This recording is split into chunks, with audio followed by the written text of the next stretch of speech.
वाल्मिक कराडला बाहेर आणण्यात आलेलं आहे। त्या गाडीमध्ये वाल्मिक कराडला आता बसवण्यात आलेलं आहे। तीच गाडी आहे ज्या गाडीतून वाल्मिक कराडला इथे न्यायालयात आणण्यात आलं होतं। 7 दिवसांची एसआयटीची पोलीस कोठडी मिळालेली आहे।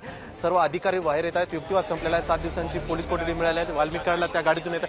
ही वाल्मिक कराडची गाडी आहे MH12 V9214 MH12 V9214 याच गाडीत आहे। वाल्मिक कराड ह्या गाडीमध्ये आहे। दुसऱ्या सीटवर आहे। हे वाल्मिक कराडचे आपण दृश्य पाहू शकतो। वाल्मिक कराडला 7 दिवसांची पोलीस कोठडी मिळालेली आहे। वाल्मिक कराडला आता बीडच्या मध्यवर्ती कारागृहात नेण्यात येत आहे। हा पूर्ण गाड्यांचा त्याचा कॉन्वॉय जो आहे आता 7 दिवसांची पोलीस कोठडी मिळाली आहे।